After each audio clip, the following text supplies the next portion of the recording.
దేవుని పరిశుద్ధ లేఖన భాగాన్ని గురించి ఆలోచించినప్పుడు ప్రవక్త అయినటువంటి మీకా ద్వారా దేవుడు ఈ మాటలు తెలియపరుస్తూ ఉన్నాడు. ఏమని ప్రభు రాయిస్తూ ఉన్నారంటే, నీ గోడలు మరలా కట్టించు దినము వచ్చుచున్నది, అప్పుడు నీ సరిహద్దులు విశాలపరచబడును. దేవునికి స్తోత్రం, హల్లెలూయా. ఈరోజు మనం వినబోతున్న వాక్యాంశం ఏంటంటే, కోల్పోయినవి మరలా తిరిగి ఇచ్చు దేవుడు. కోల్పోయిన వాటిని మరలా తిరిగి ఇచ్చు దేవుడు. దేవునికి స్తోత్రం, హల్లెలూయా. మరొక మాటగా చెప్పుకోవాలంటే, మరలా ఇచ్చు దేవుడు, మరలా అనుగ్రహించు దేవుడు, ఇచ్చు దేవుడు. చదవబడిన లేఖన భాగం మనం గమనించినప్పుడు, తన ప్రజలైన ఇశ్రాయేలు ప్రజలతో మీకా ప్రవక్త ద్వారా ఇలా ప్రకటించమని దేవుడు చెబుతున్నాడు. మీకా ప్రవక్త, నువ్వు వెళ్ళి నా ప్రజలతో ఇలా మాట్లాడు, ఇలా ప్రకటించు. ఏమని ప్రకటిస్తావంటే, ఓ ఇశ్రాయేలు ప్రజలారా, మీరేమనుకుంటున్నారంటే, మీ చుట్టూ జరుగుతున్న పరిస్థితులను చూసి, అయ్యా మా జీవితంలో మా గోడలన్నీ కూలిపోయాయి. ఏం కూలిపోయాయి అంట? కొంచెం నిదానంగా విందాం. అయ్యా మా జీవిత గోడలు కూలిపోయాయి.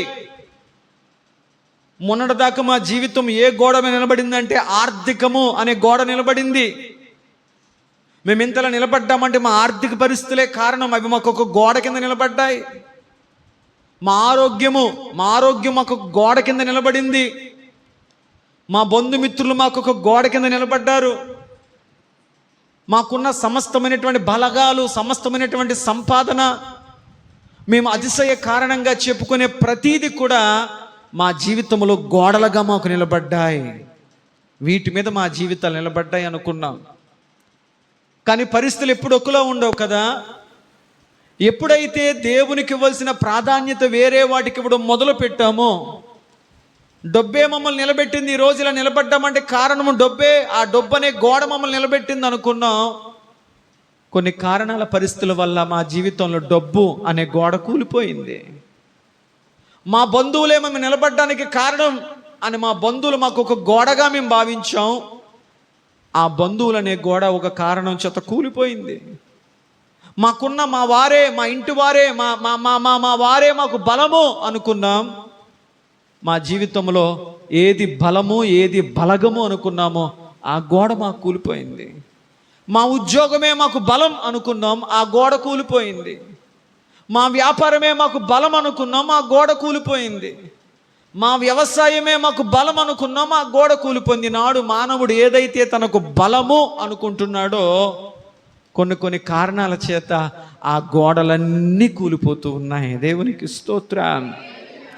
తమ జీవితంలో అతిశయ కారణమైనటువంటి ప్రతి గోడలు కూలిపోవడాన్ని చూసి వాళ్ళకి అనుకున్నారంటే, ఇదిగో ఇక మా జీవితం అయిపోయిందండి, ఇక మా బ్రతుకిక అయిపోయిందండి, మా పరిస్థితులు ఇంకా మారిపోయాయండి. లోకంలో చాలామంది అంటారు, ఇదిగోండి పలానా కుటుంబమే ఒకప్పుడు ఎంత గొప్పగా బ్రతికిన కుటుంబమో, వాళ్ళ నాన్నగారు ఉన్నప్పుడు, వాళ్ళ అమ్మగారు ఉన్నప్పుడు, వాళ్ళ పెద్దవాళ్ళు ఉన్నప్పుడు, అలా కారణాలు చెబుతూ ఎంత గొప్పగా బ్రతికారో, ఎంత గౌరవంగా బ్రతికారో, ఎంత ఉన్నతంగా బ్రతికారో, ఎంత పచ్చగా బ్రతికారో, ఎంత వైభవంగా బ్రతికారో, ఎంత కళగా బ్రతికారో.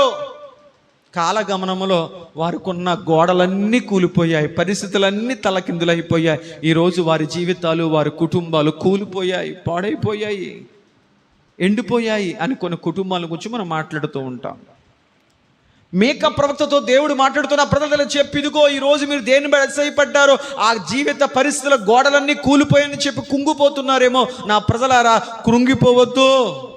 మీ దేవుడని యెహోవా మీకు చెబుతున్న ఒక విషయం ఉంది. ఏంటయ్యా అంటే, మీ గోడలు మరలా నేను కట్టిస్తాను అన్నాడు. దేవునికి స్తోత్రం చెప్పండి. మీ గోడలు మరలా కట్టించు దినము వచ్చుచున్నది. నేను కట్టిస్తానయ్యా, నేను మరలా కట్టించే దేవుడిని. ఇక రాదు, ఇక అవ్వదు, చేజారిపోయింది, మా బ్రతుకింతే, మా రాతింతే, మా పరిస్థితి అంతే, మేము మరలా ఆరోగ్యాన్ని పొందుకోలేం, మా కుటుంబంలో ఆరోగ్యం అనే గోడ కూలిపోయింది, మరలా ఆరోగ్యవంతులు కాలేం. ఇంతకుముందు ఏం తిన్నా అరిగిపోయేది, ఇప్పుడు ఏం తిన్నామన్నా భయమే. మా కుటుంబాల్లో ప్రేమలు అనే గోడలు కూలిపోయాయి. మా కుటుంబంలో ఆప్యాయతలనే గోడలు కూలిపోయాయి. మా కుటుంబాలలో శుభకార్యాలు అనే గోడలు కూలిపోయాయి. ఎంత ప్రయత్నం శుభకార్యాలు జరగడం లేదు. ఒకరి మనసు ఒకరితో కలవడం లేదు. ఒకరి మాట ఒకరికి కలవడం లేదు. కూలిపోయాయి. మేము ఇంకెలాగే బతకాలి, కూలిపోయినట్టే బతకాలి, ఇలా మోడుగానే బ్రతకాలి అనుకుంటున్నావు. ప్రజలారా, ప్రభు సెలవిస్తున్న మాట ఏమిటంటే, నేను మరలా నీ గోడలు కట్టించు దినములు వచ్చుచున్నవి. దేవునికి స్తోత్రం. ఒక ఆదరణకరమైన మాట, ఒక ప్రోత్సాహకరమైన మాట, ఒక నూతన జీవాన్ని ఉత్తేజింపచేయు మాట. మరలా కడతాను నేను అన్నాడు. దేవునికి స్తోత్రం. ఈరోజు మన టాపిక్ ఏంటి? మరలా ఇచ్చు దేవుడు. మరలా, రిటర్న్ బ్యాక్. మరలా ఇచ్చు దేవుడు. దేవునికి స్తోత్రం. వాక్యం వింటున్న ప్రియ స్నేహితుడా, ప్రియ సంగమా, నీ జీవితంలో గడిచిన దినాల్లో ఏది కలిగి ఉన్నావో, అయ్యా ఆ రోజులే బాగున్నాయండి, అప్పటి పరిస్థితులే బాగున్నాయండి, ఎంత గొప్పగా బతికాం, ఎంత మనశ్శాంతిగా బతికాం, ఎంత ఆనందంగా బ్రతికాం, ఎంత ఆరోగ్యంగా బ్రతికాం, ఎంత చక్కని ప్రేమల మధ్య బ్రతికాం. ఈరోజు అవన్నీ కూలిపోయాయి. నువ్వు దేన్ని కోల్పోయినా ప్రభు నీకు చెప్తున్న మాట ఏంటంటే, కృంగిపోవలసిన పని లేదు, నేను మరలా గోడలు కడతాను. దేవునికి స్తోత్రం. బైబిల్ గ్రంథములో భక్తులకున్న ధైర్యం ఏంటి? అయ్యా నీ ఆరోగ్యం పాడైపోతుంది, ఓ యోబు గారా నీ శరీరము ఇదిగో కుళ్ళిపోయింది. యోబు అన్నాడు, పర్లేదు, నా దేవుడు కృప చూపిస్తే మరలా నేను ఆరోగ్యాన్ని పొందుతున్నా. అయ్యా నీ ఆస్తులు పోతున్నాయి, అయ్యా నీ గౌరవం పోతుంది, అయ్యా నీ బిడ్డల పరిస్థితి, నీ కుటుంబ పరిస్థితి, నీ ఆరోగ్య పరిస్థితి. భక్తులు ఏమంటున్నారంటే, పర్వాలేదు, మేము ఏది కోల్పోయినా పర్వాలేదు, ఎందుకంటే మా దేవుడు వాటిని మరలా కట్టగలిగిన వాడు. దేవునికి స్తోత్రం. వాళ్ళందరూ ఎందుకు భక్తిపరులయ్యారంటే, కష్టకాలంలో కూడా అంత మనోధైర్యంతో వారు ఎందుకు ఉండగలిగారు అంటే, ఒకే ఒక కారణం, వారికి 2 విషయాలు తెలుసు. నెంబర్ 1, తమ దేవుని సామర్థ్యం ఏంటో వారు ఎరిగిన వారు. రెండవది, మేము ఏది కోల్పోయినా మా దేవుడు మరలా ఇవ్వగల సామర్థ్యము, శక్తి ఆయన కొందని నమ్మారు. దేవునికి స్తోత్రం. ఇది పోయింది కదా, ఇది చేజారిపోయింది కదా, ఇది కోల్పోయాము కదా, కాబట్టి మా జీవితంలో ఇక రాదు, అవ్వదు, ఇక అయిపోయినట్టే అని సామాన్యులుగా ఉన్నవారు, అవిశ్వాసులుగా ఉన్నవారు చేజారిపోయిన వాటిని బట్టి కృంగిపోతూ వేదన పడుతుంటే, విశ్వాసిగా ఉన్నవాడు తన జీవితంలో ఏది పోయినా, అయ్యా ఇందును కూర్చున్న చింత మాకు లేదు. అగ్నిగుండంలో వేస్తావో, సింహాల బోన్లో వేస్తావో, చెరసాలలో వేస్తావో, పేదరికంలో వేస్తావో, రోగం వైపు తీసుకువెళ్తావో, రోగ సవ్యం మీద పడుకోబెడతావో, ఏమైనా పర్వాలేదు. మాకున్న ధైర్యం ఏంటంటే, మా దేవుడు మాకు అర్థమయ్యాడు, మా దేవుని సామర్థ్యం మాకు అర్థమైంది, మా దేవుని సమర్థత మాకు అర్థమైంది. ఏంటో తెలుసా? ఏది కోల్పోయినా మా దేవుడు మరలా అక్కడి నుంచి అన్నీ మాకు ఇవ్వగలవాడు. దేవునికి స్తోత్రం. వాక్యం వింటున్న ప్రియ స్నేహితుడారా, దేవుని బిడ్డలారా, మంచి జరిగితేనే దేవుడు నీకు అర్థమయ్యి, మంచి జరగకనట్లు నీకు అనిపిస్తే దేవుడు బలహీనుడు, నిన్ను విడిచిపెట్టిన వాడైనట్లు మాత్రము కాదు. బైబిల్ గ్రంథాన్ని చాలా క్షుణ్ణంగా, సునిశ్చితంగా పరీక్షిస్తూ వెళితే, ఆది కాండం మొదలుకొని ప్రకటన గ్రంథం వరకు ప్రారంభ దినాల్లో చాలామంది వ్యక్తుల జీవితాలు దేవుడు వదిలేసినట్లే కనపడ్డాయి, దేవుడు పట్టించుకోనట్టే కనపడ్డాయి, దేవుడు అసలు వాళ్ళు గుర్తు పెట్టుకోనట్లుగానే కనపడతాయి. వారి దేవుడు వదిలేశాడండి వాళ్ళ జీవితంలో అన్నట్లుగా కొన్ని సందర్భాలు కనపడతాయి. ఆ పరిస్థితుల్లో వారు నిలబడిన దాన్ని బట్టి ఆ తదుపరి దేవుని శక్తి ఏంటో, దేవుని ప్రభావం ఏంటో, దేవుని కార్యాలు ఏంటో, దేవుని గొప్పతనం ఏంటో వారి ద్వారా వారు చూడగలిగారు. కనుక వారు భక్తులుగా మారారు. దేవునికి స్తోత్రం. ఏ వ్యక్తిని చూసి దేవుడు భక్తి పరుడు అని రాయలేదు. అతడు నడిచిన విధానాన్ని బట్టి, అతడు తీసుకున్న తీర్మానాలను బట్టి ఆ వ్యక్తుడి భక్తిమరుడుగా, నీతిమంతుడిగా గుర్తింపబడ్డాడు. దేవునికి స్తోత్రం. యోబు శ్రమలు అతని నీతి కలిగిన వానిగా చేశాయి. మరి నీ జీవితంలో నువ్వు ఎదుర్కొంటున్న పరిస్థితుల్లో నువ్వు స్పందిస్తున్న విధానమును బట్టి దేవుని ద్వారా నువ్వు గుర్తింపు పొందుకొందువుగాక. నా జీవితంలో ఏది కూలిపోయినా హబక్కూకు ప్రవక్త అంటాడు, ఇదిగో ద్రాక్ష ఫలములు ఫలించకపోయినా, అంజురపు చెట్లు పూయపోయినా, ఒలీవ చెట్లు కాపు లేకపోయినా, చేలులో పంట లేకపోయినా, దొడ్లలో గొర్రెలు లేకపోయినా, నేను యెహోవా యందు ఆనందించేదును, ఎందుకంటే ప్రభువు యెహోవాయే నాకు బలము. ఎందుకో తెలుసా? నా దేవుడు ఏది లేకపోయినా ఆయన కృప నా మీద ఉంటే అవన్నీ మరలా నాకు ఇవ్వగలవాడు. ఆమెన్ చెప్పండి. లోకం అంటే ఇక ముగిసిపోయిందయ్యా, ఇక అయిపోయిందయ్యా, ఇక లేనట్లే ఇక అయిపోయింది. అందరూ రాళ్ళు పట్టుకొచ్చేసారు కొట్టేయడానికి. ఆమె అనుకుంది, ఈ రాళ్ల దెబ్బలతో నా జీవితం ఇక ఉసిపోయింది, ఈ రాళ్ల కింద నేను ఇంకా సజీవ సమాధిగా మారిపోతాను, ఈ రాళ్ల దెబ్బలు తగిలి నా రక్తము కారి నేను ఇక మరణిస్తాను, నా జీవితం ఈ రోజుతో ఈ క్షణముతో ముగిసిపోయింది అనుకుంది ఒక స్త్రీ. ఆయన నేల మీద వంగి ఏదో రాస్తూ ఉండగా వారందరూ రాళ్ళు కుప్పగా వేసి పారిపోయారు. ఆమె మీద పడాల్సిన రాళ్ల కుప్ప ఆమె పక్కన పడింది. యేసయ్య ఆమె వైపు చూసి, అమ్మా అని పిలిచి, ఎవరూ నిన్ను శిక్షించలేదా?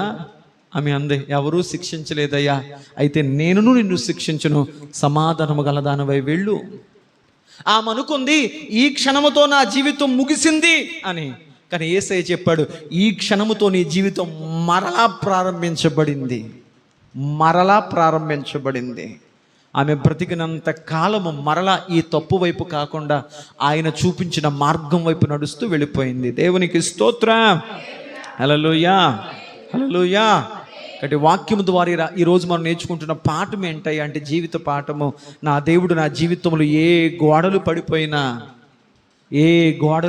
నీకు ఏది బలమనుకున్నావో ఆ బలమైన అనుభవాలు ఏది పడిపోయినా, డబ్బు పరంగా, ఆరోగ్యపరంగా, బంధువర్గం పరంగా, మానసిక పరంగా, ధైర్యం పరంగా, ఉద్యోగ పరంగా, దేని పరంగా నువ్వు పడిపోయినా ప్రభు చెప్తున్న ఒక చక్కని మాట ఏంటంటే, నేను దాన్ని మరలా కట్టెదను. దేవునికి స్తోత్రం.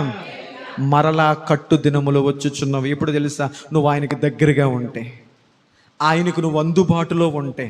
ఇదిగో దేవా, నా జీవితం ఆపాదమస్తకము నీకు అంకితం, దేవా పడిపోయాను, నేవా నన్ను కట్టు అన్ను దేవునికి అందుబాటులో ఉంటే, నువ్వు దేవునికి సజీవ యాగముగా సమర్పించుకొని ప్రార్థనలో, వాక్యములో, దైవ సహవాసములో ఆయనకు నువ్వు దగ్గరగా ఉంటే ఆయన నిన్ను మరలా కట్టువాడయుండును గాక. ఆమేన్ చెప్పండి. ఇర్మియా గ్రంథము 18వ అధ్యాయం 4వ వచనం మనం చూడగలిగితే, ఇర్మియా గ్రంథం 18వ అధ్యాయం 4వ వచనం ఒకసారి మనం ధ్యానించగలిగితే, ఇర్మియా ప్రవక్తతో దేవుడు మాట్లాడి, ఇర్మియా, నా ప్రజలతో నువ్వేం మాట్లాడాలో నేను చెప్పాలనుకుంటున్నాను, అంతకు ముందు నువ్వు ఒకసారి కుమ్మరివాని ఇంటికి వెళ్ళు అన్నాడు. ఇర్మియా ప్రవక్త దేవుడు చెప్పిన మాట ప్రకారము కుమ్మరివాని యొక్క ఇంటికి వెళ్ళాడు. అతని ఇంటికి ఇర్మియా ప్రవక్త వెళ్ళేసరికి కుమ్మరివాడు తన పని తాను చేసుకుంటున్నాడు. ప్రకృతి తన పని తాను చేసుకుంటూ వెళ్ళిపోతుంది. ఎండాకాలం ఎండ కాయాలి, ఎండ కాసుకుంటూ వెళ్ళిపోతుంది, తన పని అది, ప్రకృతి ధర్మం అది. వర్షాకాలం వర్షం కురియాలి, అది ప్రకృతి ధర్మం. శీతాకాలం చలి ఉండాలి. ప్రతిదీ తన ప్రకృతి ధర్మాన్ని చేసుకుంటూ వెళుతుంటే, మానవుడు మాత్రం తన దైవిక ధర్మాన్ని మాత్రం చేయడు. పాడేటప్పుడు ఒక పని చేస్తాడు, ఆ పని చేయకుండా. వాక్యం వినేటప్పుడు ఆ పని చేయకుండా ఇంకో పని చేస్తాడు. ప్రతిదీ ధర్మాన్ని పాటిస్తుంటే మానవుడు మాత్రమే తప్పి ప్రవర్తిస్తున్నాడు గనుక జీవితంలో అన్ని తప్పుటడుగులే వేసుకుంటున్నాడు. దేవునికి స్తోత్రం. ఏ సమయంలో ఏ పని చేయాలో దైవభక్తి పరంగా పని మనం చేసుకుంటూ వెళ్ళాలి. మంచిది. కుమ్మరివాడు తన సారి మీద తన పని చేసుకుంటూ ఉన్నాడు. ఇర్మియా ప్రవక్తతో నువ్వేం మాట్లాడొద్దు, ఆ వ్యక్తిని ఏం కదపొద్దు, కూర్చొని చూడంతే. వినడం ద్వారా కొన్ని తెలుస్తాయి, చూడడం వల్ల కొన్ని తెలుస్తాయి. నువ్వు అతనితో ఏం మాట్లాడొద్దు, అతన్ని పలకరించొద్దు, అతని గురించి ఏ విషయం అడగొద్దు, నువ్వు కూర్చొని చూసి వచ్చాయి అన్నాడు. ఇర్మియా ప్రవక్త వెళ్ళాడు. ఆ వ్యక్తి సర్వే పని చేసుకుంటున్నాడు, చేసుకో, పక్కకి వెళ్ళి కూర్చున్నాడు. జరుగుతున్న సందర్భం చూస్తుంటే అతడు జిగటం అంటే తీసుకొచ్చి సారి మీద పెట్టి తన చేతుల యొక్క నైపుణ్యతతో, నిపుణతతో ఒక చక్కటి అందమైనటువంటి, సున్నితమైనటువంటి, ఆకర్షణీయమైనటువంటి ఒక చక్కని కుండను తయారు చేశాడు. ఇర్మియా ప్రవక్తను దేవుడు చూడమనే చెప్పాడు, మాట్లాడమనలేదు. ఇంకా మనోళ్ళు దేవుడు చెప్తే ఇలా సొంతంగా కూడా చేస్తారు. అలా చూస్తూ ఉన్నాడు. ఓరకుండుడి, నేను చేయబోయే కార్యాలు చూడండి. నువ్వు మౌనంగా ఉండు. కొన్నిసార్లు మౌనంగా ఉండడం ఎస్సీనులో మౌనంగా ఉండుట యెహోవాకు స్తుతి చెల్లించుట. ఎక్కడ స్తుతించాలో అక్కడ స్తుతించు, ఎక్కడ మౌనం ఉండాలో అక్కడ మౌనంగా ఉండు, ఎక్కడ ప్రార్థించాలో అక్కడ ప్రార్థించు, ఎక్కడ మాట్లాడు అక్కడ మాట్లాడు, ఎక్కడ నిశ్శబ్దం ఉండాలి అక్కడ నిశ్శబ్దంగా ఉండు. చాలా సంఘాల్లో వాక్యం చెప్పి దైవజనులు మాట్లాడకండి మాట్లాడకండి మాట్లాడకండి ఎందుకు చెప్పుకోవాల్సి వస్తుందంటే వీళ్ళ మాట్లాడే సందర్భంలో మాట్లాడడం, మౌనంగా ఉండే సందర్భంలో మాట్లాడతారు. వీళ్ళకి క్రమం రావట్లే, వాక్య క్రమము తప్పి బ్రతుకుతున్నాడు. నువ్వు మౌనంగా ఉండు, చూడడం వల్ల కొన్ని విషయాలు నీకు నేర్పుతాను అన్నాడు దేవుడు. ఆయన చూస్తూ ఉండిపోయాడు, మాట్లాడలే, మౌనంగా ఉండిపోయాడు. అలాగా అతడు సారి మీద అందమైన కుండ తయారు చేశాడు. ఇర్మియా ప్రవక్త చాలా సంతోషం వచ్చింది. అబ్బా ఎంత చక్కని నైపుణ్యత, దేవుడు అతని చేతులకు, అతని చేతి వేళ్లకు దేవుడు ఎంత చక్కటి నైపుణ్యతనిచ్చాడు అని చెప్పి మురిసిపోతూ ఉన్నాడు. ఆ కుండను అతడు సారి నుంచి దింపుతున్న లోపల ఆ అందమైన కుండ అతని చేతిలోనే విడిపోయింది. మట్టి కుండ విడిపోద్ది, ఎండిన కుండ పగిలిపోద్ది. రెండింటికి తేడా తెలియాలి. మట్టి కుండ విడిపోద్ది, ఎండిపోయిన కుండ పగిలిపోద్ది. అతని చేతిలో ఉండగానే విడిపోయింది. ఇర్మియా ప్రవక్త అనుకున్నాడు, అబ్బా ఎంత పని జరిగింది, ఎంతసేపు కష్టపడ్డాడు, ఎంతసేపు పిసికాడు, ఎంత చెమటూర్చాడు, ఎంత బలాన్ని, ఎంత శక్తి ఉపయోగించి అయ్యా ఎంతో ప్రయాసతో మట్టి కుండ తయారు చేశాడే, ఇదేంటి ఉన్నట్టున్నట్టు ఇలా అయిపోయింది ఏంటి, ఉన్నట్టుండి ఇలా అయిపోయింది ఏంటి, ఇలా జరుగుతుంది అనుకోలేదే, ఇలా అవుతుంది అనుకోలేదే, అసలు ఇలా జరుగుతుంది ఊహించుకోలేదే, ఏంటి ఇంత చేదైన అనుభవం ఇలా జరిగిందేంటి. మనం కొన్నిసార్లు అంటాం, అసలు అలా అవుతుంది అనుకోలేదండి, ఆ కుటుంబానికి ఎంత చక్కగా ఉంది, ఎంత బాగా ఉంది, ఆ కుటుంబం ఏంటి, ఆ కాపురం ఏంటి, ఆ పిల్లలేంటి, వాళ్ళ చదువులేంటి, వారి పరిస్థితులు ఏంటి, చూడడానికి ఎంతో చక్కగా ఉండేవి, అసలు ఇలాంటి సందర్భాలు జరుగుతాయని, ఇలాంటి సంఘటనలు ఆ కుటుంబంలో జరుగుతాయని చెప్పి అసలు మేము తలంచలేదు, ఊహించలేదు, అసలు అది మా ఊహకు అందలేదు, ఇలా జరిగిపోయిందేంటి. నువ్వు ఊహించినట్లల్లా జరుగుతుంది అన్న జీవితం ఎందుకంటారు? నువ్వు ఊహించినట్లు జరగదు. ప్రభు అన్నాడు, నువ్వు భవిష్యత్తు రాసుకోవద్దు, జరిగిపోయింది రాసుకో అన్నాడు. భవిష్యత్తు రాసుకోకపోవడం, జరిగింది రాసుకోవడం అంటే అర్థం ఏంటి? నాకు డైరీ అలవాటు ఉందండి, వెరీ గుడ్. డైరీ ఎప్పుడు రాస్తావు? పగలు రాస్తావు, రాత్రి రాస్తావా? నీ భవిష్యత్తు తెలిస్తే నువ్వు రాస్తావు, ఈరోజు 10 గంటలకు నేను పలానా చోటకి వెళ్తాను, అక్కడ నాకు ఇది జరుగుతుంది, ఇక్కడ నాకు అది జరుగుతుంది, ఇక్కడ నాకు జరుగుతుంది. నీకు భవిష్యత్తు తెలిస్తే జరగబోయేదని డైరీగా రాస్తావు. అది ఎవరి వల్ల అయ్యే పని కాదు. అందుకే మనిషి డైరీ పడుకున్నప్పుడు రాస్తాడు. ఏం రాస్తాడో, నేను పొద్దున్న గంటలు ఎగిసాను, ఇలా జరిగింది, ఈ అనుభవం నాకు ఎదురయ్యింది, ఈ పరిస్థితి నాకు తలెత్తింది అని చెప్పి జరిగిపోయిన వాటన్నిటినీ ఎరిగిన వాడు గనుక డైరీలో రాస్తాడు. మనిషికి భవిష్యత్తు తెలియదు కానీ భవిష్యత్తు ఊహించుకుంటాడు. ఇలా ఉంటే బాగుండు, అలా జరిగితే బాగుండు. బైబిల్ ఉంటుంది, మనుషుని ఆలోచనలో అనేకము కలవు, మనుషుని హృదయంలో ఆలోచనలు అనేకము కలవు, కానీ చివరికి యెహోవా తీర్మానం సఫలమగును. ఆత్మీయత ఎరిగిన వారు ఇది దేవుని తీర్మానమేమో, ఇలా ఉందేమో దేవుని తీర్మానం అని తల ఉంచుతారు. దేవా నా బిడ్డలు చనిపోవడం నీ తీర్మానమా, దేవా నా సంపద పోవడం నీ తీర్మానమా, నా స్నేహితులను ఏలన చేయడం నీ తీర్మానమా, నా భార్య నన్ను ధిక్కరించడం నీ తీర్మానమా, నా శరీరం బ్రతుకుండగానే జీవోత్సవములా కుళ్ళిపోవడం నీ తీర్మానమా, అదే నీ తీర్మానం అయితే నేను తల ఉంచుతాను అన్నాడు భక్తుడు.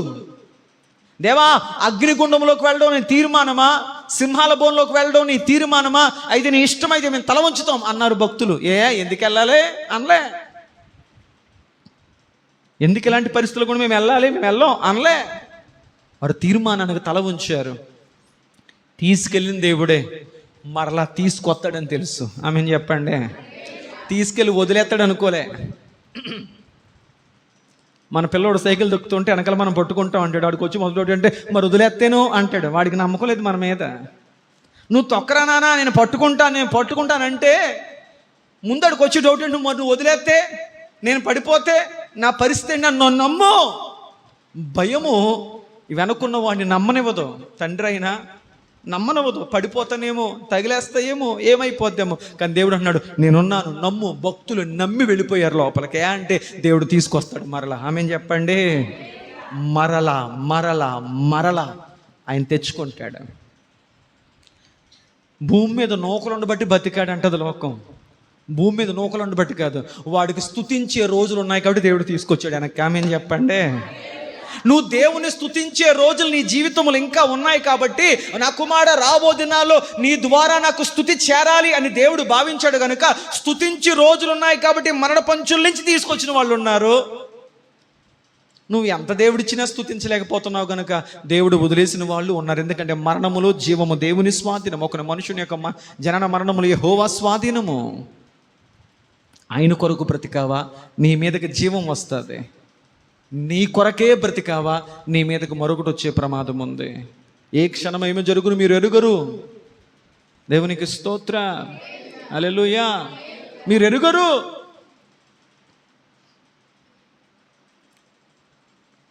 కాకినాడ బీచ్కి వెళ్ళి వచ్చిందంట ఒక ఫ్యామిలీ.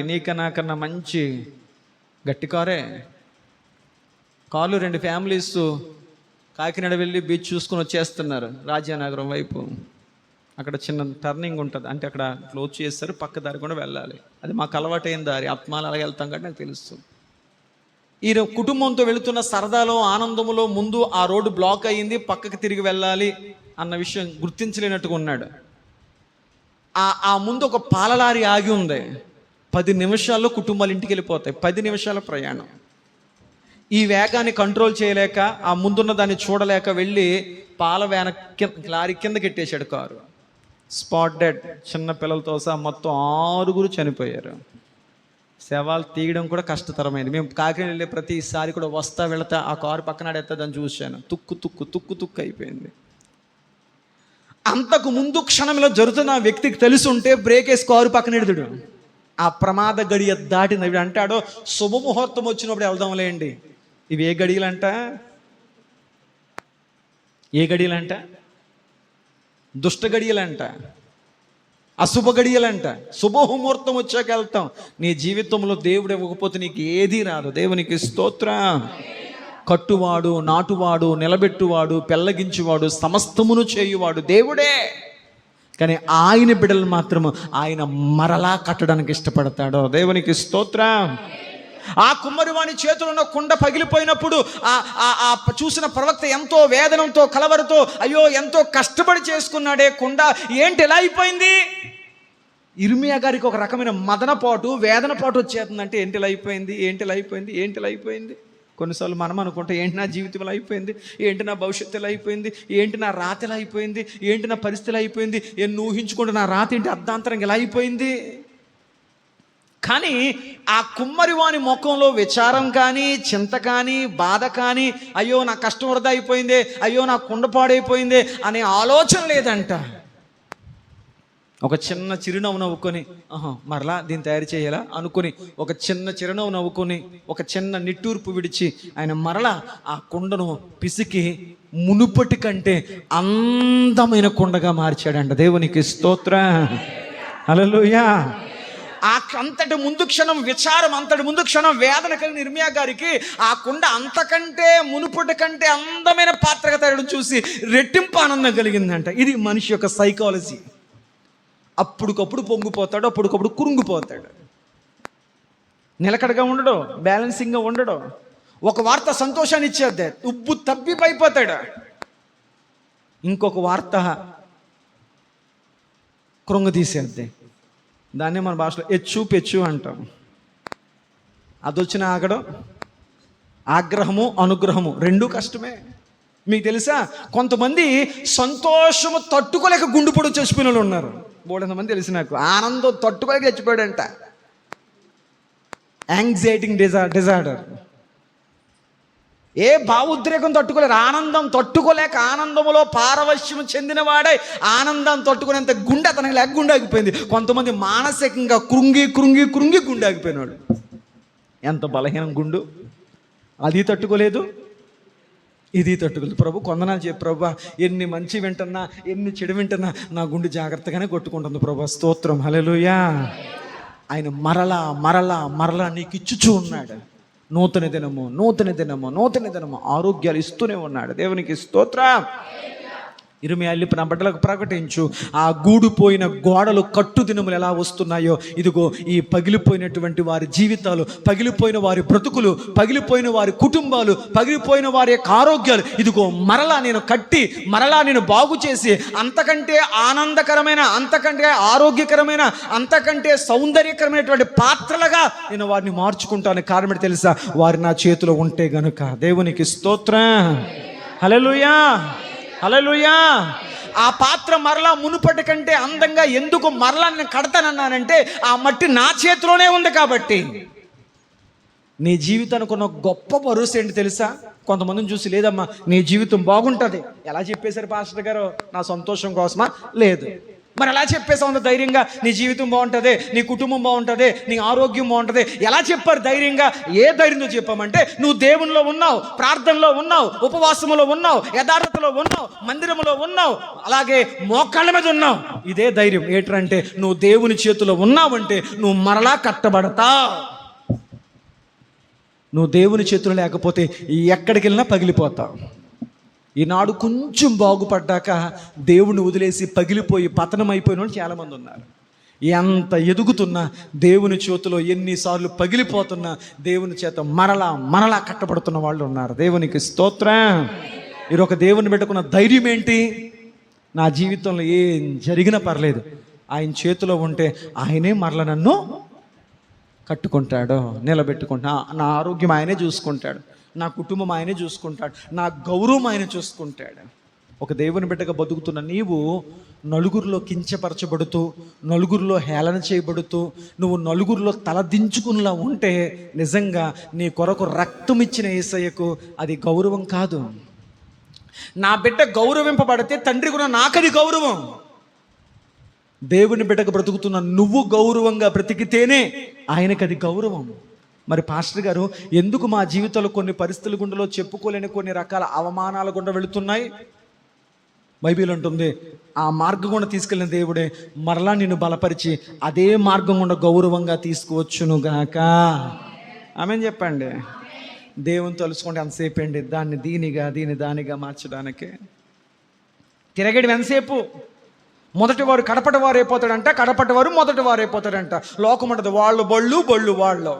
బైబిల్ అంటుంది, ధనవంతులు సింహాసనం మీద కూర్చున్నవారు పెంట కుప్పల మీదకే, పెంట కుప్పల మీద ఉన్నవారు సింహాసనాల మీదకే.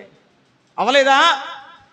బోల్డ్ అంతమంది జీవిత సాక్ష్యాలు ఉన్నాయి. ఎందుకంటే వాడు దేవుడు చెయ్యి దాటి వెళ్ళాడు, పెంట కుప్పకి వెళ్ళాడు. వీడు ఏం జరుగుతున్న దేవుని చేతిలోనే ఉన్నాడు. ఆయన గొప్పగా అతని జీవితాన్ని దిద్దాడు. దేవునికి స్తోత్రం. హల్లెలూయా. ముందుకు వెళదాం. నా ప్రజలను నేను అలా మరలా కట్టుకుని వాడిని అయి ఉన్నాను. చూడండి, మొదటి మాట మేకా 7:10 రాయబడిన మాట, నేను మరలా దాన్ని కట్టించుదును. గోడలు కట్టిస్తానన్నాడు.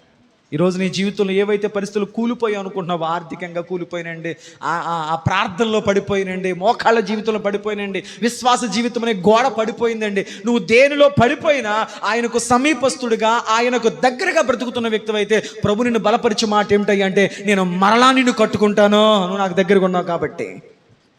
రెండవది, నువ్వు ఆయన చేతిలో ఉండి విడిపోయినా, ఆయన చేతిలో ఉండి నువ్వు కళావిహీనమైపోయినా, ఆయన చేతిలో ఉండి పగిలిపోయినా ప్రభు అన్నాడు, కలవరపడకో, నేను ఉన్నాను, నువ్వు నా చేతిలో ఉన్నావు కదా, నేను అంతకంటే మంచి జీవితాన్ని, అంతకంటే మంచి బ్రతుకును, అంతకంటే మంచి భవిష్యత్తును దేవుడు నీకు ఇవ్వగలిగిన సామర్థ్యం గలవాడు. దేవునికి స్తోత్రం. ఎందుకంటే ఇంత విచారంగా ఉన్నారంటే, ఏముంది పాస్టర్ గారు, 40 సంవత్సరాలు వచ్చేసింది, జీవితంలో సగం అయిపోయింది.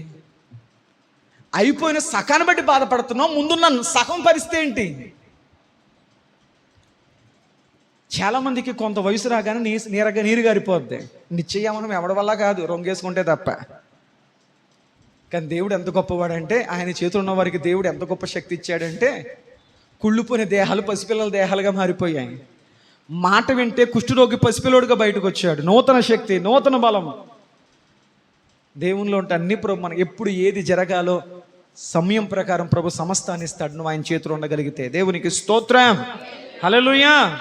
ముందుకు వెళదాం. యోబు గ్రంథం 42వ అధ్యాయం 10వ వచనం. ఆయన మరలా కడతాడు, ఆయన మరలా తయారు చేస్తాడు. మూడవ మాట, ఆయన మరలా ఏం చేస్తాడో ఒక మాట చెప్తాను. యోబు గ్రంథం 42వ అధ్యాయం 10వ వచనం.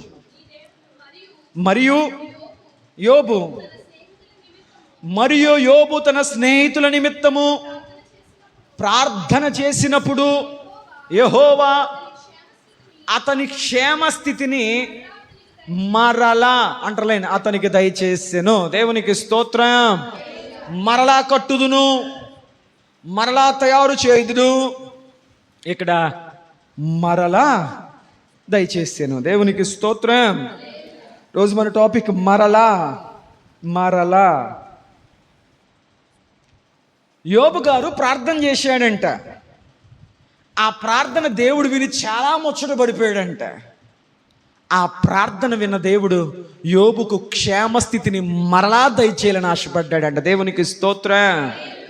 ఎవరి కొరకు ప్రార్థన చేశాడు యోబు గారు? స్నేహితుల కొరకు ప్రార్థన చేశాడు. ఏమని ప్రార్థన చేసి ఉంటాడు? ప్రభువా, నా జీవితంలో ఎన్నో పరిస్థితులు ఎదురయ్యాయో తెలుసా? నీ ద్వారా నేను పరీక్షింపబడ్డానయ్యా, సాతాను చేత శోధింపబడ్డానయ్యా, స్నేహితుల చేత హేళన చేయబడ్డానయ్యా. యోబా, ఇంతకాలం భక్తి భక్తి భక్తి అన్నావు కదా, నీ భక్తి నీకు ధైర్యము పుట్టించదా అన్నారయ్యా. ఇంకా హేళనకరమైన మాటలు ఎన్నో అన్నారయ్యా. నా భార్య నన్ను కృంగదీసేసిందయ్యా. ఇంతకాలం దేవుడు దేవుడు దేవుడు నీతి నీతి అంటావు. అన్ని రీతులుగా అన్ని గోడలు కూలిపోయాయి. బిడ్డలు నా బలం అనుకున్నాను, ఆ గోడ కూలిపోయింది. నా సంపద నాకు బలం అనుకున్నాను, పశువులు వెళ్ళిపోయాయి శత్రువుల చేతిలోకి. నా పనివాడు నాకు బలం, అయ్యగారు అని తిరిగినాయి. నా పనివాళ్ళు నాకు బలం అనుకున్నాను, వాళ్ళందరూ చెరగొట్టబడ్డారు. పోలే, ఎవరు నా లేకపోయినా నా భార్య నాకు బలం అనుకున్నాను, ఆమె నా మీద విసిగిపోయింది. పోన్లే, ఎవరినో లేకపోయినా ముందు నా ఆరోగ్యం నాకు బలం అనుకున్నాను, నా ఆరోగ్యమే నా బలహీనతగా మారిపోయింది.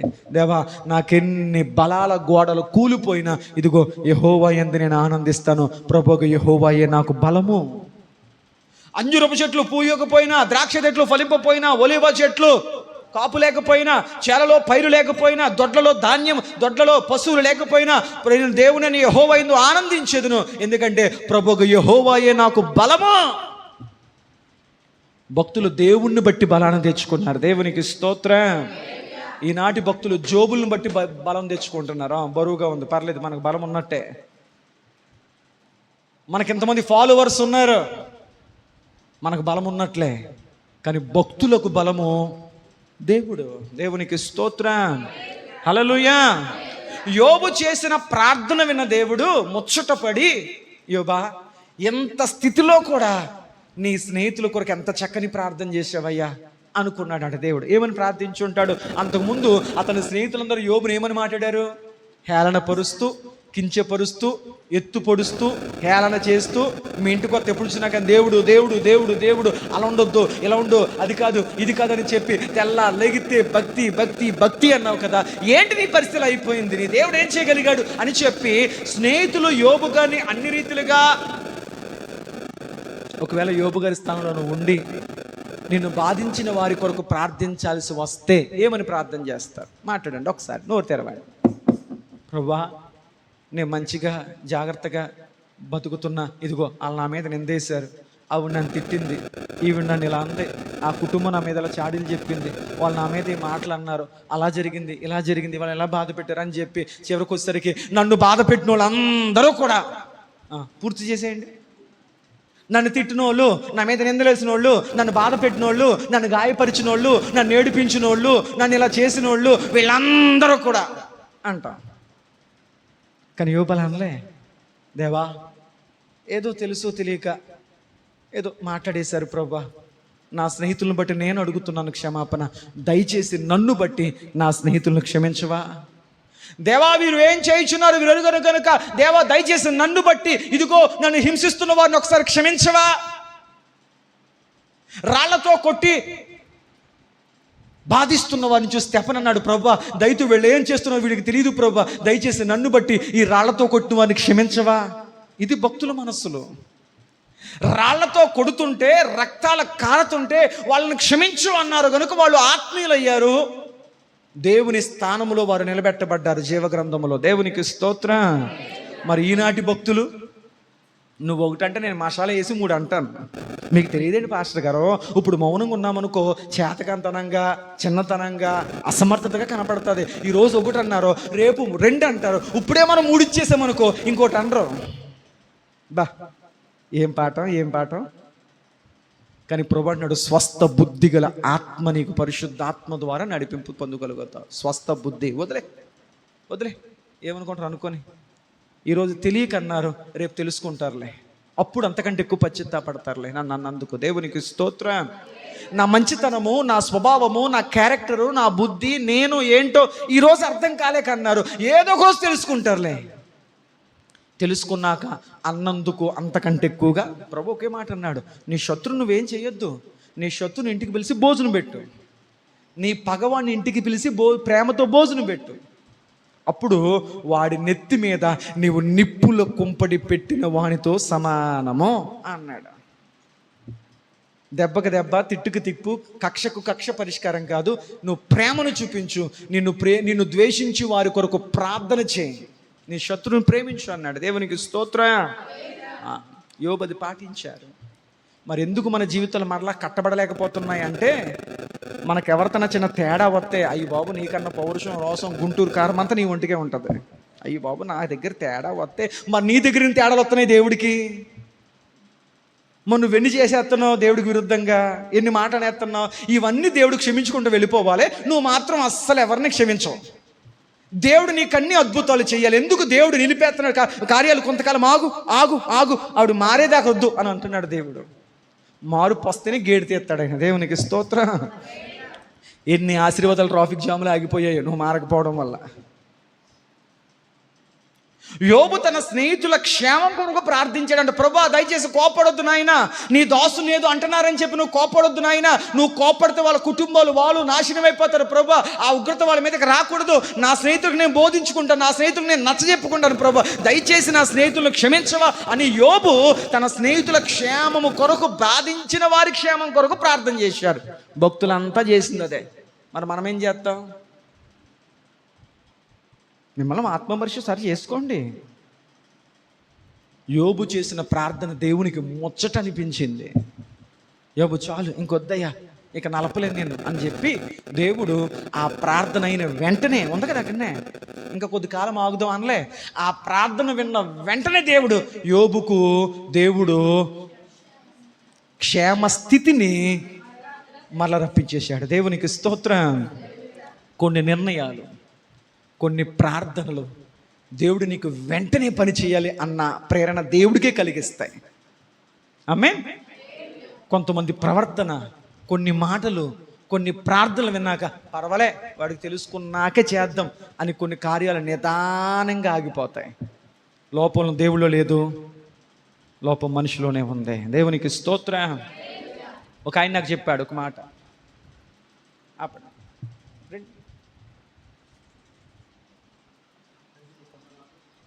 పగలు కొట్టడం ఏంటి, నీ తలంపులతో నన్ను నడుపు ప్రభువా అని ప్రార్థించాడు. ఎలా నడపాలంట చెప్పరేంటి? ఒక ఆయన కారు మీద రాయించుకున్నాడు, దేవా నీ తలంపులతో నన్ను నడుపు. బా ఎంత మంచిది. ఇక్కడ బ్రేక్ అయ్యి, ఇక్కడ క్లచ్ మార్చు, ఇక్కడ రేచే అని దేవుడు చెప్తుంటే నడుపుతాడంట. సరే మంచి వాక్యం. వీడు ఏం చేస్తాడు, లోపలికి చూస్తే వాడు లోపల సెల్ ఫోన్ పెట్టుకొని యూట్యూబ్ చూసుకుంటూ డ్రైవ్ చేస్తున్నాడు. ఇటు చూసుకుంటూ ఉంటాడు, దేవుడు నడుపుతూ ఉంటాడు. బా నువ్వు వాక్యానుసారంగా బ్రతికితే దేవుడు నిన్ను భద్రం చేసుకుంటూ వెళ్తాడు. దేవునికి స్తోత్రం. హల్లెలూయా. నువ్వు వెలిగే ప్రయత్నం చేస్తే దేవుడు ఆరిపోకుండా తన చెయ్యడ్డెడతాడా. నువ్వెప్పుడు ఆరిపోతావో, ఎప్పుడు చచ్చి మానేస్తావో, ఎప్పుడు కోపం వస్తుందో, ఎప్పుడు పాస్టర్ గారు అంటే కోపం వస్తుందో, ఎప్పుడు సంఘం అంటే కోపం వస్తుందో, ఎప్పుడు వాక్యం జరిగి చచ్చి మానేస్తో తెలియని రెపరెపలాడి ఆరిపోయే భక్తి చేస్తే దేవుడు అంటాడు, ఎప్పుడైనా ఆరిపోయే భక్తిలే ఎందుకులే. నువ్వు వెలగడానికి ప్రయత్నం చేస్తుంటే దేవుడు చెయ్యడ్డెడతాడు. దేవునికి స్తోత్రం.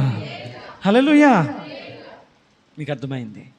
యోబు ప్రార్థన విన్న దేవుడు మురిసిపోయి, యోబా ఇది కదయ్యా నువ్వు అని చెప్పి వెంటనే యోబుకు దేవుడు మరలా క్షేమ స్థితిని దయచేశాడు. ఆమేన్ చెప్పండి. యోబుకు క్షేమమునిచ్చిన దేవుడు నీకు నీ కుటుంబమునకు అట్టి క్షేమ స్థితిని దేవుడు దయచేయునుగాక. క్షేమం అంటే ఏంటి?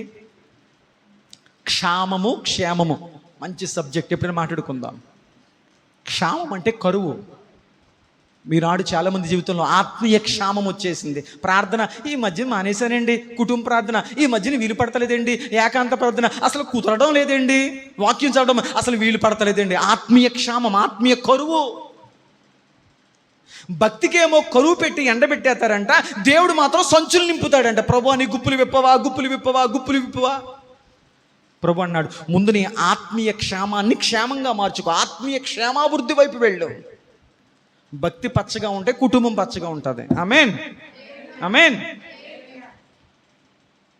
హల్లెలూయా.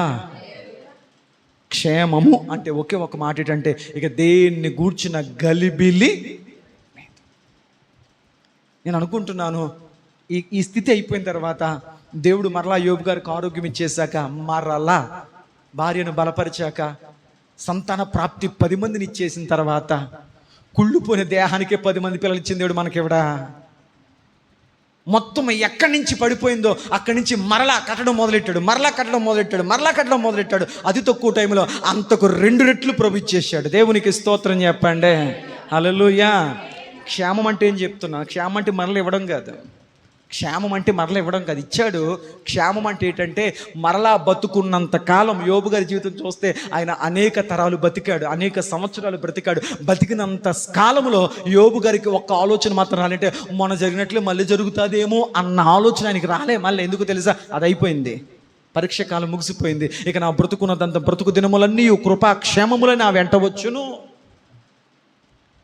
దేవుడు గుర్తొచ్చినప్పుడల్లా గుల్లేవాడు కాదు. ఆ పరీక్ష కాలం, ఆ శోధన కాలం అది అయిపోయింది. నేను ఆ పరిపక్వతలోకి వెళ్ళిపోయాను. కాబట్టి దేవుడు మరలా అటువంటి అనుభవాలు నాకు రానివ్వడని చెప్పి అతడు బతుకున్నంత కాలంలో గడిచిపోయిన చేదు అనుభవాలు మళ్ళా వస్తానని భయం లేకుండా క్షేమంగా బతికాడు. ఈరోజు భక్తులకు క్షేమం లేదు. ఈరోజు వ్యాపారం బాగానే జరుగుతుంది, రేపు ఎలా ఉంటుందో, ఎల్లుండి ఎలా ఉంటుందో, రేపు గురించి నీకు ఎందుకయ్యా? ఈరోజు బాగున్నావు నీ కుటుంబంతో, దేవా ఇంతవరకు కాపాడిన దేవుడు, నీ చిత్తమైతే రేపు కాపాడు నాయన. అంతే, అడగడం మన చేతిలో ఉంది. దేవునికి స్తోత్రం. తన ప్రియులు నిద్రించుచుండగా ఆయన వారికి ఇచ్చుచున్నాడు. ఆయన ఇవ్వకుండా నువ్వు ఏది పొందలేవు. ఆయన ఇస్తేనే నీకు ఏదైనా. ఓపిక ఎత్తే మంచం దిగుతావు, ఓపిక ఇవ్వకపోతే మంచం మీద ఉంటావు. అన్నీ మంచం మీదకే తేవాలి. దేవుడు నిలబెడితే ఏదైనా నిలబెట్టబడుతుంది. అందుకే దేవుని ద్వారా నిలబెట్టబడే కుటుంబాలుగా మీ జీవితాలకు క్షేమం ప్రభుచ్చునుగాక. అబ్బలే అని చెప్పేశారు. ఆమేన్. మరి యోబు గారికి ఎందుకు దేవుడు క్షేమాన్ని ఇచ్చాడు? యోబు గారు ప్రార్థన చేశారు. ఎలాంటి ప్రార్థన చేశాడు? రోషము, పౌరుషము, పట్టుదల, నా దాకా వస్తే, నాతో పెట్టుకుంటే ఏమనలే. ప్రభా క్షమించేస్తాను నాన్న, అయ్యా క్షమిస్తాను. ఎంతకాలం బతుకుతాను? నాకంటూ చెప్పుకొని దాలే కదా. వాళ్ళతో నేను కోప్పడితే, నలుగురు స్నేహితులతో కోప్పడితే నాకంటూ ఎవడుంటాడయ్యా? నాకంటూ అసలు పలకరింతకన్నా వచ్చారు కదా, నా అని చెప్పుకుంటా కాలన్నా ఉన్నారు కదా. వచ్చింది, హల్లెలూయా చెప్పండి. తత్వం బోధపడింది. ఎన్ని రకాలుగా మాట్లాడుతున్నా క్షమిస్తూనే వెళ్ళిపోయారు భక్తులు. దేవునికి స్తోత్రం చెప్పండి. నీ జీవితంలో ఏదన్నా జరగడం లేదంటే కారణం దేవుడు కాదు, ముమ్మాటికి నీ మనస్తత్వమే. మరలా అతనికి క్షేమస్థితిని దేవుడు దయచేశాడు. 3 అనుభవాలు. 4 మాట చెప్పి ముందుకెళ్తాను చూడండి. కీర్తన గ్రంథం 51:12. కీర్తన గ్రంథం 51:12 నీ రక్షణ ఆనందమును నాకు మరలా పుట్టించుము, సమ్మతి గల మనస్సు కలగజేసి దేవా నీ సన్నిధిలో నన్ను దృఢపరచు నాయన. దేవునికి స్తోత్రం. బలహీనంగా ఉన్నాను, అసమ్మతితో కూడిన మనసు ఒకటి, ఆలోచన ఒకటి. ఈనాడు చాలామంది భక్తి జీవితం ఇలాగే ఉంది. మనసు ఒకటి కోరుకుంటుంది, సెల్ ఫోన్లు చూసిన కొనుక్కొని చూసి ఆలోచనలు ఇలా ఉంటే బాగుండే, అందరు చూడు భలే ఎంజాయ్ చేస్తున్నారు, అందరు చూడు భలే ఉంటున్నారు ఫోన్లు. వారి నిజ జీవితంలోకి వెళ్ళు. సినిమా యాక్టర్లో భలే నవ్వించేస్తారు. వాళ్ళు వేసే జోకులకి, వాళ్ళు వేసే నటనలకి కింద పడి కడుపుప్పన వేస్తారు. వాళ్ళ వ్యక్తిగత ఇంటర్వ్యూలు చూస్తే వాళ్ళు అంటారు, మేము ఎంత నవ్విస్తున్నామో మా వ్యక్తిగత జీవితాల్లో అంత ఏడుతున్నాం అని చెప్పిన వాళ్ళు బోలంతమంది ఉన్నారు ఇంటర్వ్యూస్లో. కేవలం జనాలు నవ్వించడానికే మా నటన. నవ్విస్తున్న మా జీవితాల్లో ఆనందాలు లేవు. మాకు ఏడుపులు ఉన్నాయి, మాకు బాధలు ఉన్నాయి, మాకు నిజ జీవితంలో ఆనందాలు లేవు. తెర ముందు నటిస్తున్నాం నవ్వించడానికి. దేవునికి స్తోత్రం చెప్పండి. కానీ దేవుని మహాకృపం ఏంటంటే నువ్వు దేవుని సన్నిధిలో ప్రార్థించినప్పుడు దేవుడు నీకు అన్ని రీతుల ఆనందాలు, సంతోషాలు, సమృద్ధిని ప్రభు నీకు దయచేయునుగాక. అన్నీ అన్నారంటే శారీరకమైన ఆనందాలే కాదు, రక్షణ ఆనందం. దేవునికి స్తోత్రం. అసలు ఈ రుచి ఎప్పుడని తెలుసా మీకు? ఒక్కొక్కటి ఒక రుచి ఉంటుంది. అమ్మా ఆవకాయ, మాగాయ, ఇదే సీజన్ కదా. ఒక్కొక్క పచ్చడి ఒక్కొక్క రుచి. దేని రుచి దాందే. కళ్ళు మూసుకుని నాలుగు మీద పెడితే ఇది పలానాదే అని చెప్తారు, అవునా? కానీ దావీదు భక్తుడికి ఒక రుచి తెలుసా అంట. అది రుచి తెలుసా? అధికారపు రుచి కాదు, ధనధాన్యాల రుచి కాదు. దావీదు గారికి తెలిసిన రుచి ఏంటంటే రక్షణ ద్వారా కలిగిన ఆనందం. దేవునికి స్తోత్రం.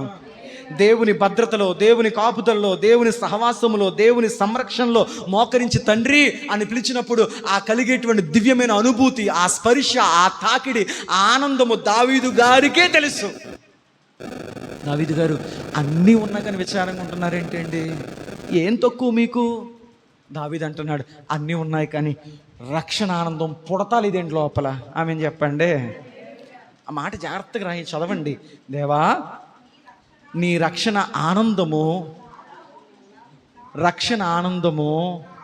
నాకు మరలా పుట్టించు. పుడతాది, నూతనంగా పుడతాది. ఎప్పుడు మోకరించిన ఆనందం పుడతాది.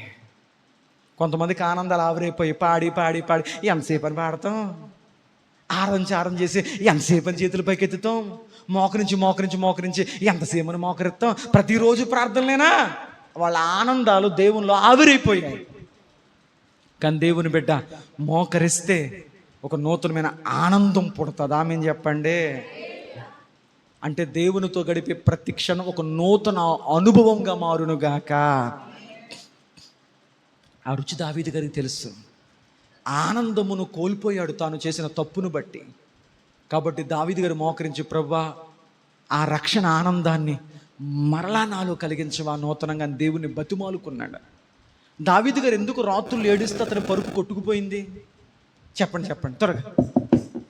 దావీదు గారు ప్రార్థిస్తుంటే నా కన్నీళ్ల చేత నా కొరుపు కొట్టుకుపోయింది, ఇంటి మీద ఒంటరిగా అర్ధరాత్రి నెల నిలిచిన ఒక పిచ్చుకువలి నేనున్నాను, నా కన్నీళ్లే నాకు అన్నపానములు అయ్యాయి అన్నాడు. ఏ కారణంతో ఏడిశాడు? సైనికుడు భార్యను తెచ్చుకున్నాడు కాబట్టి ఏడిచాడా? మరి ఎందుకు ఏడిచాడంటే దేవా ఎప్పుడు నేను తప్పు చేశానో అప్పుడు ఆగిపోయింది ప్రవాహం. ఏ ప్రవాహం? దేవునిలో కలిగే ఆనందము అనేటువంటి ఒక అద్భుతమైన స్పర్శ ఆగిపోయింది. ఆనందం కలక్కపోవడం ద్వారా అతని ముందు ఎన్ని రకాల ఆనందాల కళ్ళ ముందు కనపడుతున్నా ఈ లోపల కలిగే ఆనందం ముందు అసలు ఏ ఆనందము అతనికి ఒక విలువైంది కనపడతలే. దీనికంటే గొప్పదంటే దీని స్థానంలో దాన్ని పెట్టుకొని దీన్ని భర్తీ చేదుడు. తాగుతున్న, కుటుంబంతో గడుపుతున్నా, ఇక ఏవి అనుభవిస్తున్నా ఈ ఆనందం ముందు అది ఏది సరిపోవట్లేదు. అది ఒకసారి రుచి చూసేసాడు. అందుకే ప్రభా నాకు రక్షణ ఆనందం మరలా పుట్టించు నాయన అని దేవుడిని అడిగాడు. దాని విలువ ఎరిగినవాడు కాబట్టి దేవునికి స్తోత్రం. ఆ రక్షణ ఆనందం నీకు అర్థమైతే అసలు రక్షణ కోసం అసలు వెనకడుగులు వేయి. 1 సంవత్సరం అవనవండి, 10 సంవత్సరాలు అవనవండి, కబుర్లు చెప్పాం. రక్షణ ఆనందం నీకు అర్థమైతే వెంటనే ఇదిగో రథాన్ని ఆపు, ఇదిగో నీళ్లు, నీకు బాప్తిస్మడానికి ఇబ్బంది ఏంటి? అర్ధరాత్రి ఇంటికి తీసుకెళ్ళి పౌలు శీలల గాయాలు కట్టి ఆ యొక్క చెరసాల అధికారం అన్నాడు, ఇదిగో నా ఇంటి వారందరికీ బాప్తిస్మ ఇచ్చే. రాత్రులు తీసేసుకున్నారు, దారిలో ఆగి తీసేసుకున్నారు. మనం అంట 1 సంవత్సరం 2 సంవత్సరాలు దేవుడితో నడిచి వాక్యం అర్థం చేసుకొని అబ్బా నువ్వు తీసుకో. ఇంకా వెంటనే ఇదే మిక్కిలి అనుకూల సమయము, ఇదే రక్షణ దినం. రేపు నీది కాదు. కొన్ని విషయాల్లో వెంటనే తీర్మానం తీసుకోవాలి, సాగదీయకూడదు. దేవునికి స్తోత్రం. కాబట్టి జరిగింది ఏంటంటే దావీదు భక్తుడు అన్నాడు, మరలా రక్షణ ఆనందం నాలో పుట్టించు ప్రభువా. దేవునికి స్తోత్రం. తర్వాత మరొక మాట చెప్పి ముందుకెళ్తాను. దానియేలు గ్రంథం 4:36. పడిపోయిన గోడలు దేవుడు మరలా కట్టాడు, పగిలిపోయిన పాత్రను దేవుడు మరలా తయారు చేశాడు, పోయిన క్షేమమును యోబుకు దేవుడు మరలా అనుగ్రహించారు. అలాగే దావీదు ప్రార్థన విన్న దేవుడు ఆయనకు మరలా రక్షణ ఆనందాన్ని కలిగించాడు. ఇంకా 2 చెప్పి ముగిస్తాను. దానియేలు గ్రంథం 4:36. అమ్మా ఆ సమయమందు నా బుద్ధి మరలా అండర్లైన్ ఏమొచ్చిందంట, మీరు చెప్తా లేదు, బుద్ధి మరలా వచ్చిందంట. అంటే ఒకప్పుడు బుద్ధి ఉండేది, వినండి దాన్న, ఒకప్పుడు బుద్ధి ఉండేది, కొన్ని కలిసి వచ్చాక బుద్ధి పోయింది. కరెంట్ ఎప్పుడు పోతుందో తెలుసా? కొన్ని సందర్భాల్లో హై వోల్టేజ్ ఉన్నప్పుడు పోద్ది. కరెంట్ ఎక్కువ వస్తే, డబ్బు ఎక్కువ వస్తే, మార్కులు ఎక్కువ వస్తే, ఆదాయం ఎక్కువ వస్తే, రాబడి ఎక్కువ వస్తే, దేవుడి కార్యాలు ఎక్కువైపోతాయి. దాని తోటి కొంతమంది పేలిపోతారు. ఇక దేవుడితో పనే ఉంది, బాలేంటాడు, నాకు అన్ని భారీ జరిగిపోతున్నాయి. బైబిల్ గ్రంథంలో ఒక భయంకరమైన రాజు ఉన్నాడు, చెప్పుకోదగ్గ రాజు ఉన్నాడు. అతని పేరు నెబుకద్నెజరు. ఎంత భయంకరుడు అంటే, నేను పెట్టిన బొమ్మకు నమస్కరించకపోతే వాడు ఎవడైనా, వాళ్ళు నాకు ఎంత ప్రియమైన వారైనా గెంటేండి అగ్నిగుండంలో అన్నవాడు. ఇంకెంత కఠినాత్ముడు అంటే, ఇగో ఎక్కువైపోయి, నా మాటవా అని ఇగో ఎక్కువైపోయి అగ్నిగుండాన్ని ఎక్కువ చేసేసాడు, ఇంకా తోసేయమన్నాడు. అంతటి భయంకరుడు. అలాంటి వాడు దేవుడి దగ్గరికి వచ్చి గర్వించాడంట. నెబుకద్నెజరు దేవుని విషయంలో గర్వించాడంట. ఎంత గొప్పవాడు అంటే, చరిత్రలో అతడు గాల్లో వేలాడే తోట కట్టించాడంట. గాల్లో వేలాడే ఉద్యానవనం కట్టించిన వాడు నెబుకద్నెజరు బబులోను దేశంలో. అసలు గాల్లో వేలాడేటువంటి తోట ఎలాగుంటాయి?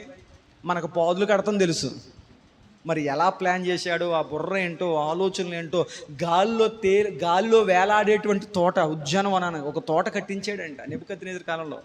చరిత్ర పుటంలో ఉంది అతని గురించి. అలాంటి ఒక గొప్ప రాజు దేవుని విషయంలో గర్వించాడంట.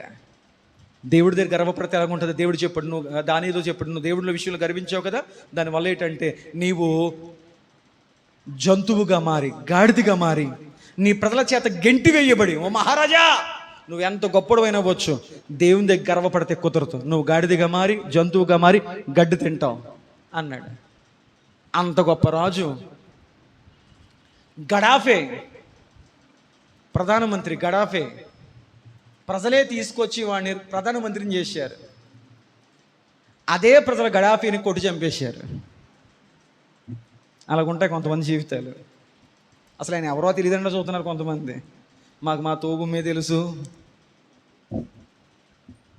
నెబుకద్నెజరు ఒక గొప్ప రాజు, ప్రజల సైతము గణగణలా నెబుకద్నెజరు వస్తున్నాడంటే రాజ్యాలు భయపడి, ఓ బాబోయ్ వచ్చాడంటే 2 చేతులు తేలడం, మొత్తం దోసుకుపోతాడు. అంత గొప్ప రాజు అన్ని రకాలుగా స్థిరపడ్డాక ఒసామా బిన్ లాడెన్ అన్నాడు, ఎంత భయంకరంగా ఉన్నారో బాబు, ఇంతమంది చంపేతారు, నీకు ఎవరో నీ రోల్ మోడల్ ఎవరో? The Nebuchadnezzar, the king of Nebuchadnezzar అన్నాడు. అలా ఉండాలి, ఉంటే నెబుకద్నెజర్లా ఉండాలి, అంతటి నియంతగా ఉండాలి, ప్రజల్ని అంతగా గడగల్లాడించేవాడిగా ఉండాలి. ఒకే మైదానంలో కొన్ని లక్షల మందిని నమస్కరింపజేసుకున్నాడు, 3 తప్ప. అలాంటి వాళ్ళ ఉండాలి, శాసించే వాళ్ళ ఉండాలనుకున్నాడు. అలాంటి నెబుకద్నెజరు దేవుడి దగ్గర గర్విస్తే, ఒకసారి నెబుకద్నెజరు జీవితం కోసం మాట్లాడుకుందాం సబ్జెక్టు. గాడిదిగా మారి, జంతువుగా మారి, ప్రజల చేత గెంటి వేయబడి, తోలు వేయబడి అరణ్యములో గడ్డి తిన్నాడు. గడ్డి తింటున్న కాలంలో వచ్చిందంట ఏంటి? బుద్ధి వచ్చిందంట. ఏంటి? ఇంత గొప్ప బతుకు బతికి, ఎంత ఉన్నతమైన జీవితం జీవించి దేవుడికి గర్వించడం ద్వారా అయిపోయింది నా బతుకు. ఆయనకే లోబడి ఉంటే, ఆయనకే నేను నమస్కరించి ఆయన దగ్గర విధేయంగా బతికితే నా బ్రతుకు మారదు కదా అని అతడు బుద్ధి వచ్చిన తర్వాత మరలా దేవునికి లోబడ్డాడు. బుద్ధి వచ్చింది. చూడక్కడ అదే మాట, చూడక్కడ చదవండి 4:36.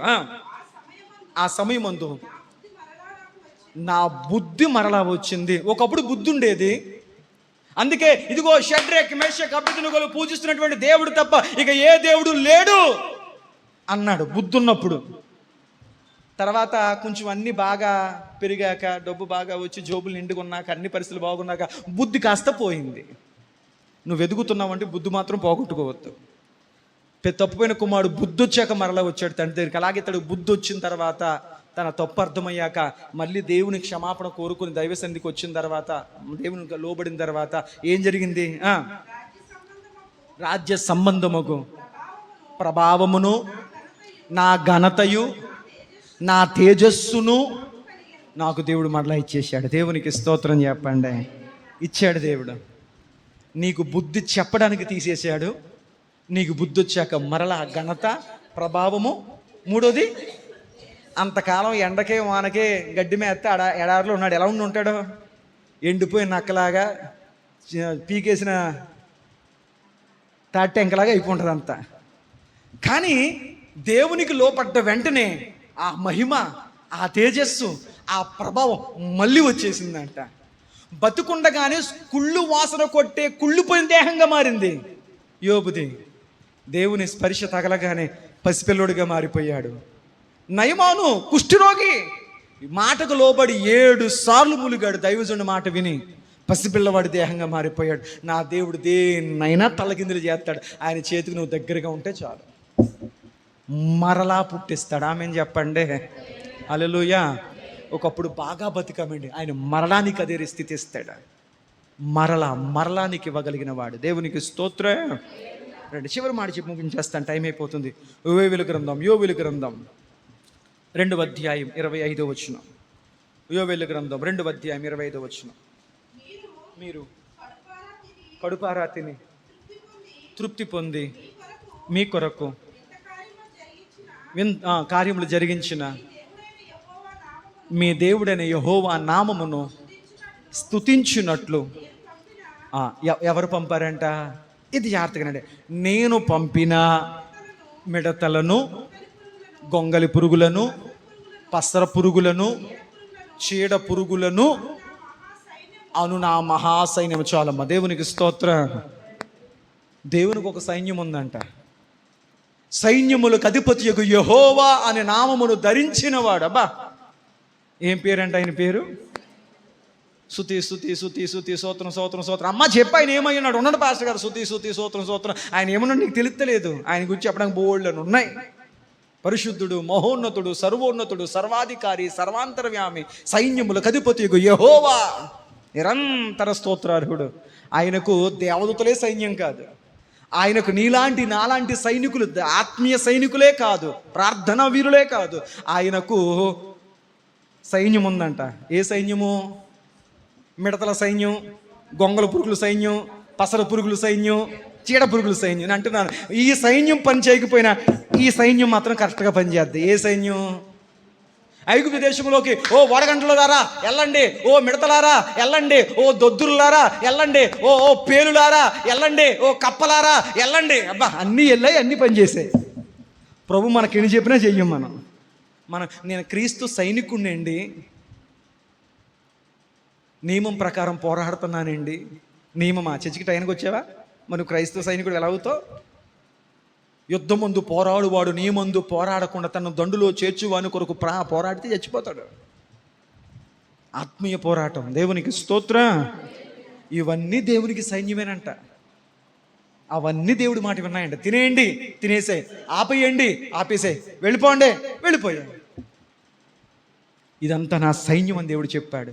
నిన్ను చూసి ఇది నా కుటుంబము అని చెప్పగలుగుతాడు. నీ కుటుంబాన్ని చూసి దేవుడు అట్టి ప్రాధాన్యత ప్రభుకి ఇవ్వాలి. సరే, ముగిద్దాం. నా సైన్యం అంతటిని నా సైన్యమును తినివేసిన సంవత్సరముల పంటను నేను మరలా అంటరైన్ మీకు ఇత్తును. దేవునికి స్తోత్రం. ఏదైతే నీ పంట తినేసిందో, మీకు అర్థమైన 2 మాటలు చెప్పేస్తాను. ఈ సంవత్సరం ఏంటి హాస్పిటల్ తినేసిందండి డబ్బు అంతా.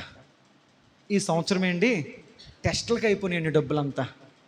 ఈ సంవత్సరం ఏంటి ఎక్స్రేలకు అయిపోయినాయండి డబ్బులంతా, ట్యాబ్లెట్లకు అయిపోయినాయండి డబ్బులంతా, కారుకి అయిపోయిందండి డబ్బులంతా, రిపేర్లకు అయిపోయిందండి డబ్బు అంతా, మోసపోయానండి డబ్బు అంతా. నువ్వు ఏ కారణం చేత నీ కష్టజితమైన పంట అంటే ఓన్లీ బియ్యమే కాదు, పంట అంటే నీ కష్టజితం ఏదైనా కానీ దేని చేత కోల్పోయినా ప్రభు అంటున్నాడు, అవంతా మరలా నీకు ఇస్తాను. ఆమేన్ చెప్పండి.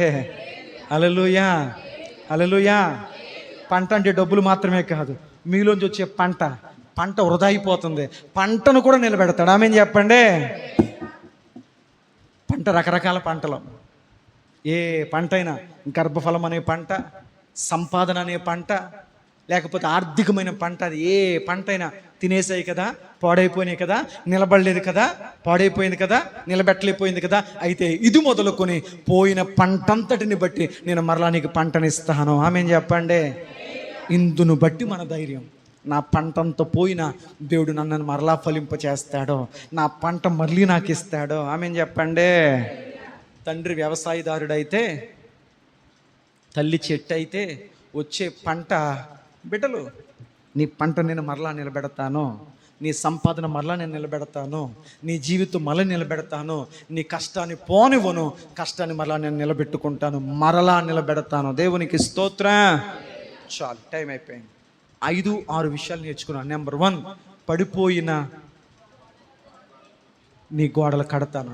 గోడలు అంటే ఈరోజు నీకు ఏది బలగం అనుకున్నావో అవన్నీ మరలా నేను కడతాను, నువ్వు దేవునిలో నమ్మకంగా నిలబడితే. నెంబర్ 2, నీ జీవితం అనే పాత్ర పగిలిపోయి ఉండొచ్చు, నీ జీవితం అనుకున్నట్లు ఉండలేకపోవచ్చు, కానీ నువ్వు దేవుని చేతిలో ఒక మట్టిగా ఉన్నట్లయితే ఆయన మరలా నిన్ను అందమైన భవిష్యత్తు వైపు దేవుడు కట్టునుగాక. 3వది, యోబు అంతటి స్థితిలో కూడా తన స్నేహితుల క్షేమం కొరకు ప్రార్థించాడు గనుక దేవుడు మరలా యోబునకు క్షేమ స్థితిని దయచేసినట్లు. మంచి మనస్సాక్షి కలిగిన వారిగా బతకండి. మిమ్మల్ని బాధ పెట్టిన వాళ్ళు ఉన్నారా? వదిలేయండి. వాళ్ళ మాటలు, వాళ్ళ ప్రవర్తన, వాళ్ళ నడవడిక, వాళ్ళ చేష్టలు వాళ్ళకే ఉంటాయి. ఎవడికి వాడే ఉత్తరవాది. నువ్వు మౌనంగా ఉండు. నీ మౌనమే నీకు మనశ్శాంతి, నీ మౌనమే నీకు నెమ్మదిని, నీ మౌనమేది నీకు ప్రశాంతత. మౌనం చేతకంతనం కాదు. జ్ఞాని అయిన వాడు మౌని అయ్యుండును, జ్ఞానం లేని వాడు వసపట్లా మాట్లాడతాడు. జ్ఞానము కలిగిన వాడు మౌనంగా ఉంటాడు. ఆమె చెప్పండి. అప్పుడు మీరు అంటారు, అందుకే కదా పాస్టర్ గారు మీరు ఎన్ని ప్రశ్నలు అడుగుతున్నా మౌనంగా ఉంటున్నాం. ఈ మౌనం ఎక్కడ చేయకండి. వాక్యం దగ్గర మౌనంగా ఉండకండి, ఇతరుల దగ్గర మాట్లాడేటప్పుడు మౌనంగా ఉండండి. దేవునికి స్తోత్రం. తదుపరి రక్షణ ఆనందం మరలా పుట్టించు. ప్రభుని అడగండి, ప్రభా ఒకప్పుడు చేసినంత ప్రార్థన, ఉపవాసం, మోకాళ్ళ జీవితం, పవిత్రత ఇక నేను మరలా కలిగి లేను, పడిపోయాను. దయచేసి నాలో మరలా అవి కలిగించవా, ఆసక్తిని కలిగించవా. ఒకప్పుడు వర్షమైనా వచ్చేసేదాన్ని, చలైనా వచ్చేసేదాన్ని, ఎండైనా వచ్చేసేదాన్ని. ఇప్పుడు ఏ ఆటంకం లేకనే మానేస్తున్నాను. దయచేసి ఆనందం, ఆ రక్షణ మరలా నాలో కలిగించవా. తర్వాత బుద్ధి బుద్ధి బుద్ధి ఆ బుద్ధి ఏంటి తెలుసా? ఒకరోజు నా బ్రతుకు ఎలా ఉండేది, ఈరోజు ఎలా ఉన్నాను. ఈరోజు ఆ స్థితి నుంచి ఈ స్థితికి వచ్చానంటే ఎవరి వల్ల వచ్చాను? దేవుడే కదా. మరి ఆ దేవుడిని నిర్లక్ష్యం చేస్తే, ఆ మందిరాన్ని నిర్లక్ష్యం చేస్తే, ఆ సంఘాన్ని, ఆ దైవజనుని, ఆ పరిశుద్ధ గ్రంథాన్ని, ఆ ప్రార్థనను, ఆ వాక్యం నిర్లక్ష్యం చేస్తే ఇలా ఉన్న నేను మరలా అలా అయిపోయే ప్రమాదం ఉంది కదా. ఆ బుద్ధి మనకు దేవుడు మరలా దయచేయునుగాక. తర్వాత కోల్పోయిన పంటంతా, నష్టపోయిందంతా కూడా రాబో దినాల్లో దేవుడు మరలా నీకు అనుగ్రహించునుగాక. అది అందుకే అన్నాను, నేను కోల్పోయిన దాన్ని మరలా నాకు ఇచ్చు దేవుడు నాతో ఉన్నాడు అన్న ధైర్యం భక్తులకు ఉంది. కాబట్టి దేని కొరకు చింతపడలే. అటు ఆలోచనతో ముందుకు సాగి ప్రభు ద్వారా పొందుకునే స్థితి ప్రభు మనకిచ్చి నడిపించునుగాక. దేవుని పరిశుద్ధ లేఖన భాగాన్ని గురించి ఆలోచించినప్పుడు ప్రవక్త